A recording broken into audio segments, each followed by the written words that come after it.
today I'm gonna bring my husband back to make more Chicago food. This time, he's going to show you how to make Chicago style deep dish cheese and sausage pizza. What's the difference between Chicago style deep dish pizza and regular pizza? The Chicago style deep dish pizza is thicker than regular pizza, and the cheese is under the topping. The other thing is the crust itself is not bready like regular pizza. So, if you never try Chicago style deep dish pizza, you may want to try making it. It is so different, but it tastes very, very good. Hi everybody. Today we're going to make Chicago style deep dish pizza, and the first thing we're going to do is make some dough.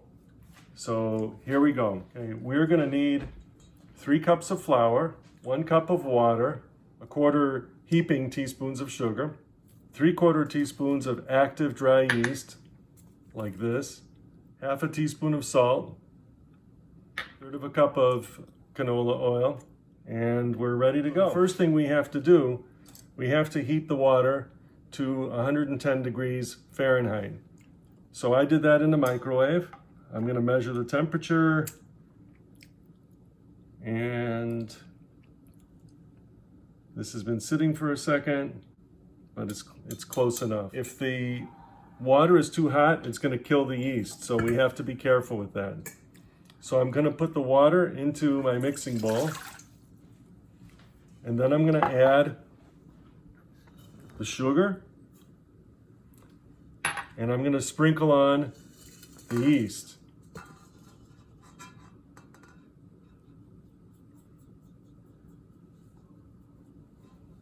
So I tried not to dump in the yeast, because if I dump it in, it's going to get clumpy. But if I sprinkle it on, it kind of stays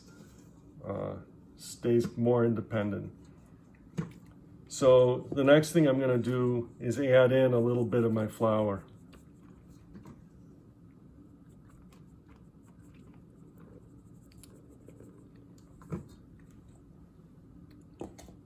And also put in the oil. So now, just have to mix everything up.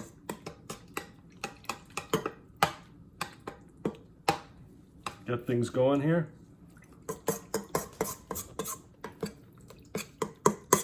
Doesn't have to be perfect, but try to scrape things off the sides of the bowl here.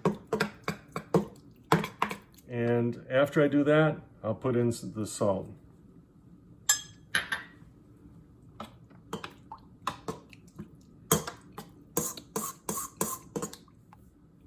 Okay, on to the mixer. So now I'm putting on the dough hook.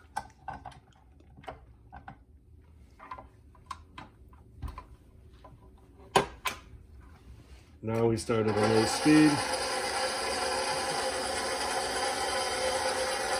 And start putting in the flour.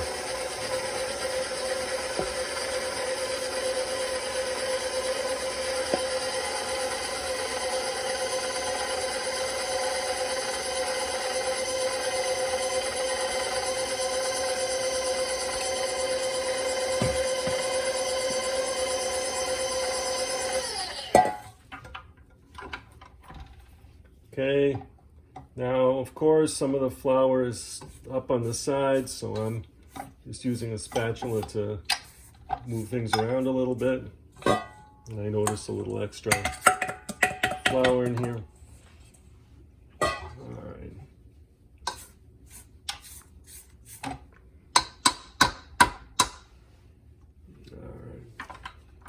right. So we'll go again, low speed. So what we're looking for is we're waiting for everything to mix together. After everything mixes together, we're going to go for only 1 more minute.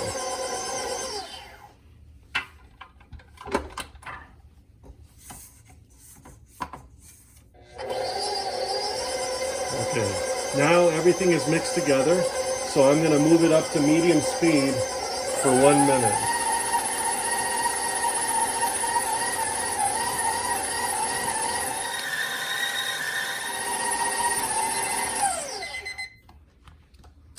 Okay, so now clean off this dough hook a little bit. Okay, so next step is put just a little bit of oil into my smaller bowl. Kind of coat the inside of the bowl with the oil. And then we need to get this dough into that bowl.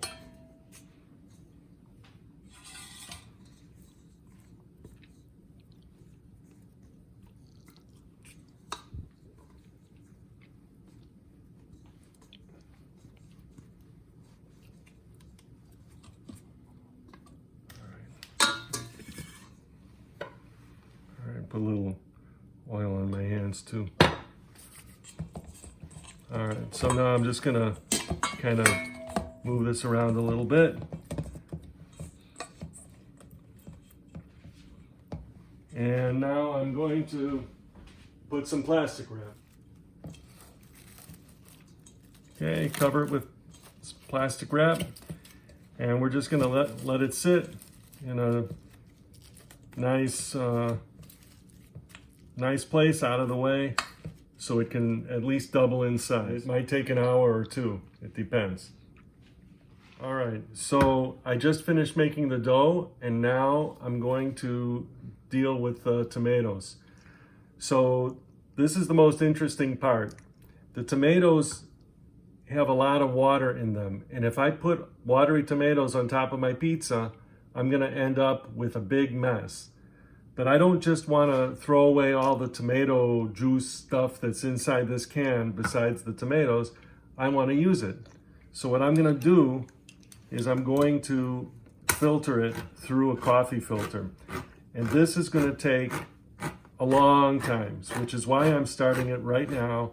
And I'm not going to be kneading it until I'm putting together the pizza. So this can has tomato like a sauce, plus it has tomatoes. I tried using expensive tomatoes it didn't make a lot of difference to my pizza, so these are pretty basic and they work great. So I'm just going to pour it in here, but when I see a tomato,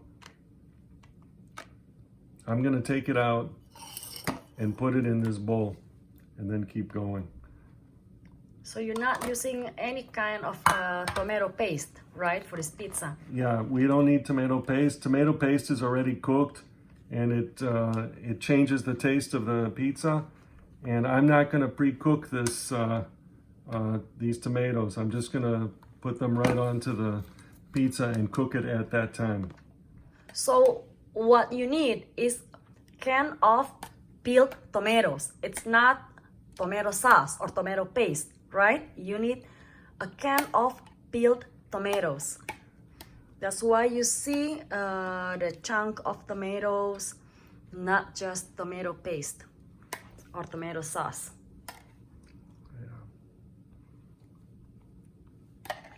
That what makes it different between this Chicago style deep dish pizza and regular pizza.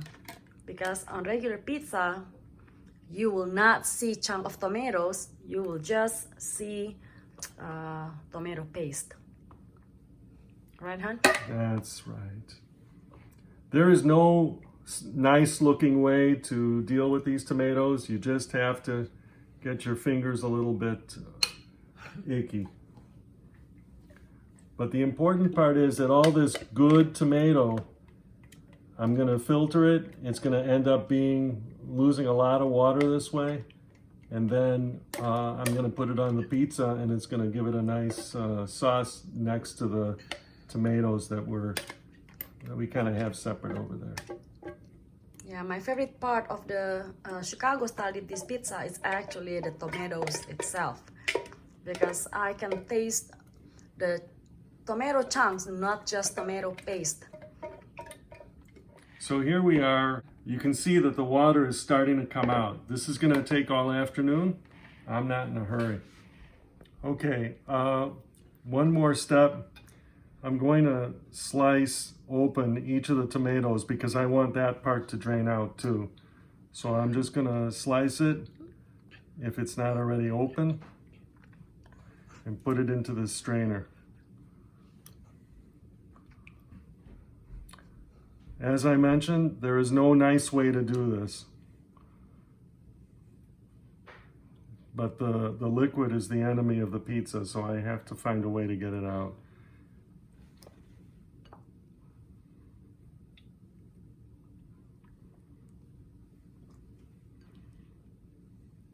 Notice I'm not cutting up these tomatoes into small pieces or anything. I'm just opening them so that the liquid that's inside can escape.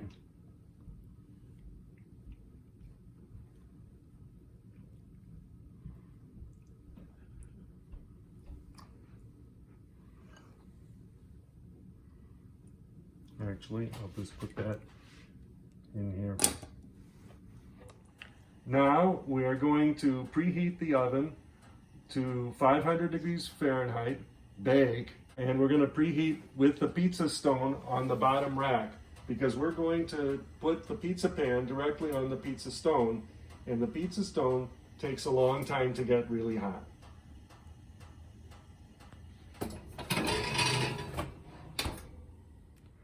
Meanwhile, the tomatoes are draining. You can see how much water came out of these tomatoes, and the tomato sauce is draining separately, and you can see there's a lot of water in here too. So we're gonna let this keep draining for the next hour. Okay, now comes the fun part. The dough has doubled, and I'm going to assemble my 14-inch pizza. So first thing I have to do is put a little bit of oil into my pan, my pizza pan, and I'm not gonna put any on the sides, only on the bottom. If you do not have this pizza pan, can you use like baking, like cake pan? I guess so, if it's big enough. Okay, so now I'm gonna so right now what I'm gonna do is just spread out the dough along the base of the pan, and I'm not gonna worry yet about the edges. That will happen later.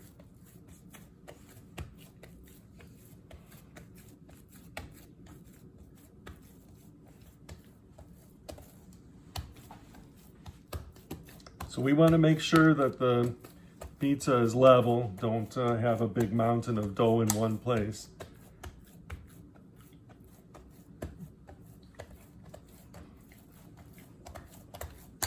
Okay, so that's all for now. We're going to come back to this later, but it needs some time to rest. Now it's time to work on the sauce. You can see there's a lot of liquid in here that we don't want on our pizza. First thing I need to do is get this sauce out of the filter paper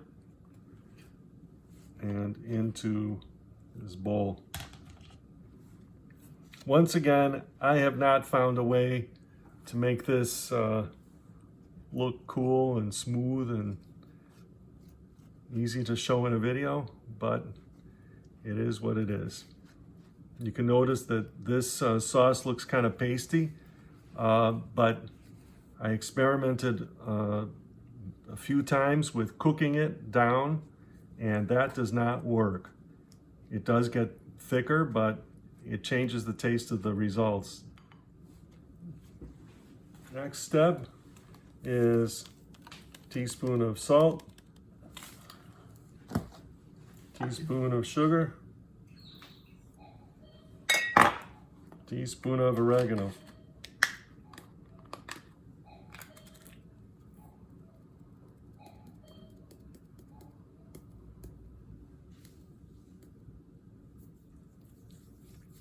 Mix it all up.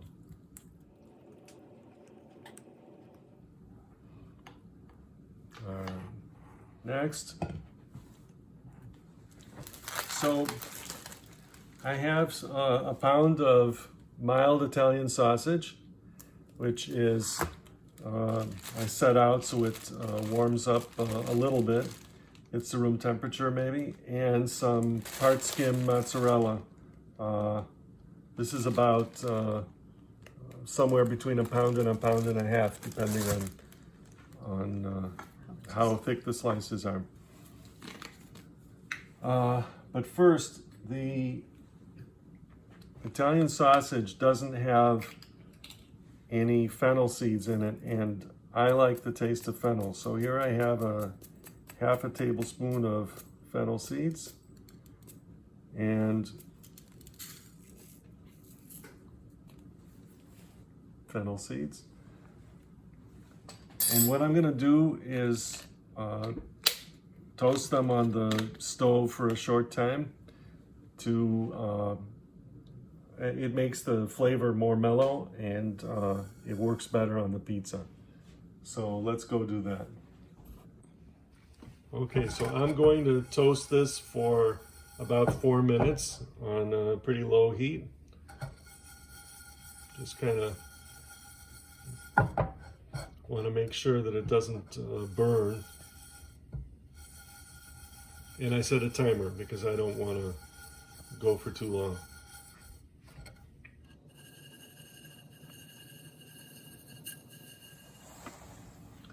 Now that the dough had some time to rest, I need to build up the sides.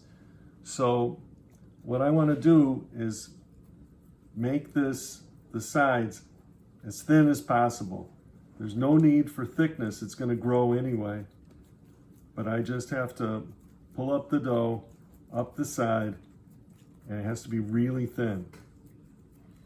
And we want to make sure we don't make holes in the bottom of the pizza, but we want to just pull the dough up the sides to make the sides of the pizza.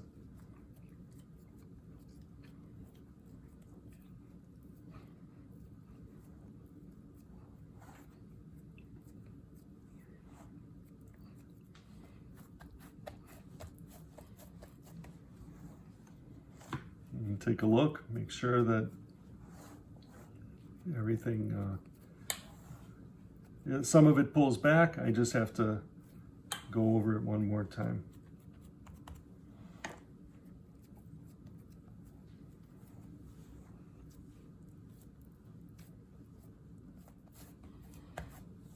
Okay. Next step is the cheese.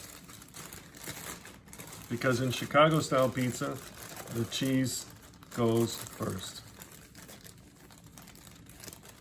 All right, so I start by going around the edges, and I'm kind of overlapping each piece with the previous piece.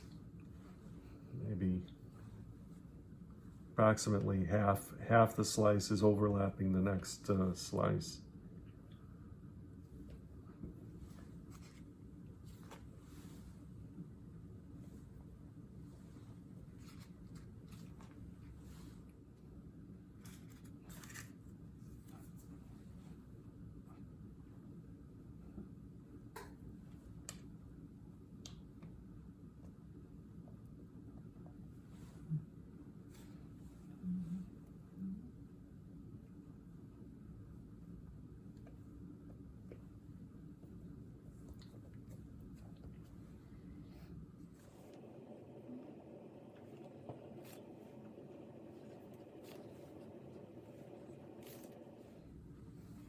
Okay, it's important to have a solid layer of cheese on top of the dough to prevent any liquid from the upper layers from making it into the crust.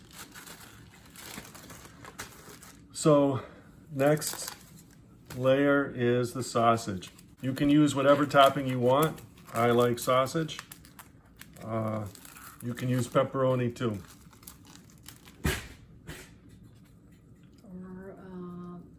Vegetables, you know, like green pepper, mushroom, right? Sure, you can use Vegetarian.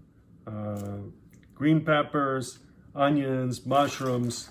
It's all up to you.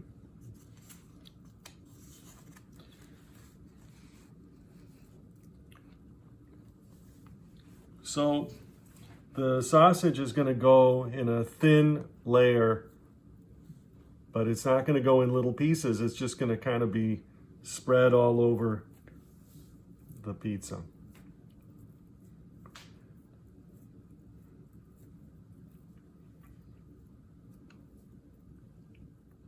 So the idea here is we don't want any really thick places.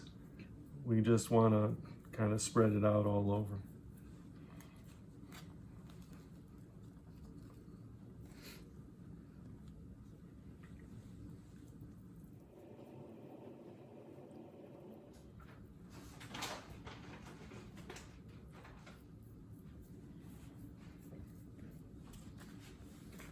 Okay, the next step is the fennel.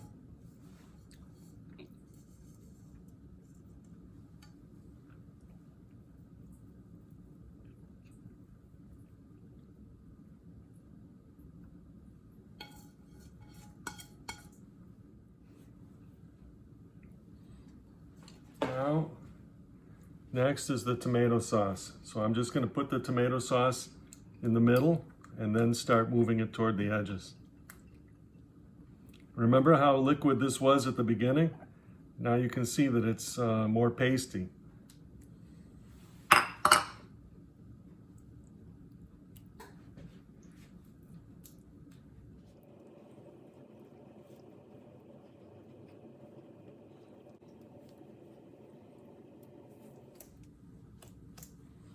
Okay, and now the tomatoes. So I want to arrange these tomatoes on the pizza in some kind of even way.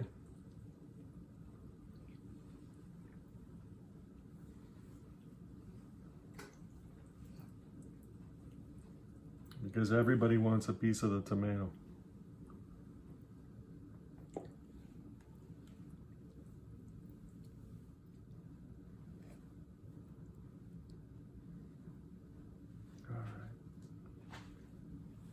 Okay, last step is some Parmesan cheese.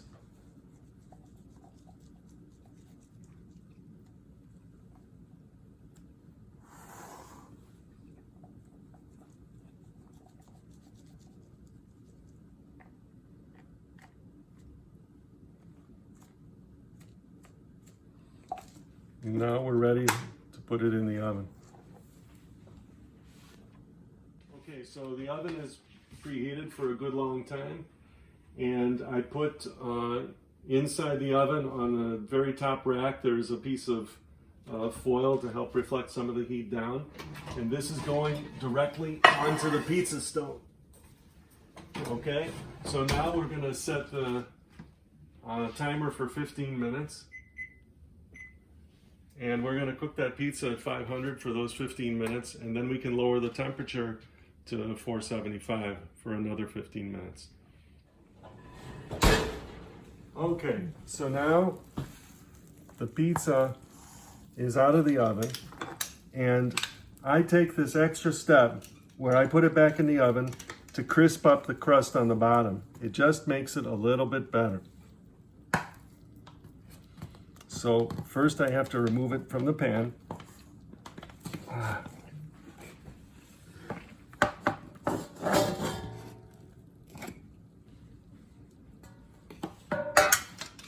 And then I'm going to go put a shelf in the oven. And now I'm right onto the shelf in the oven.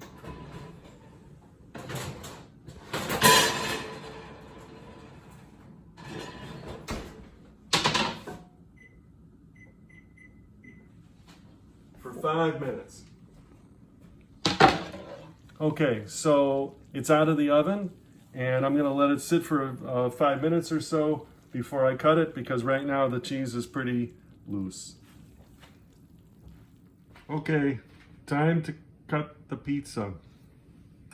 Here we go. Does that look like it's in the middle?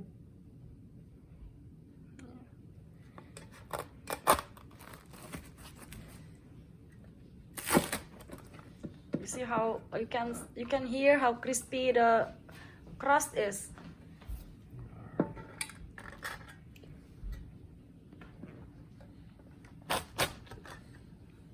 Okay, it won't happen with the regular pizza, right? That's right. There you go.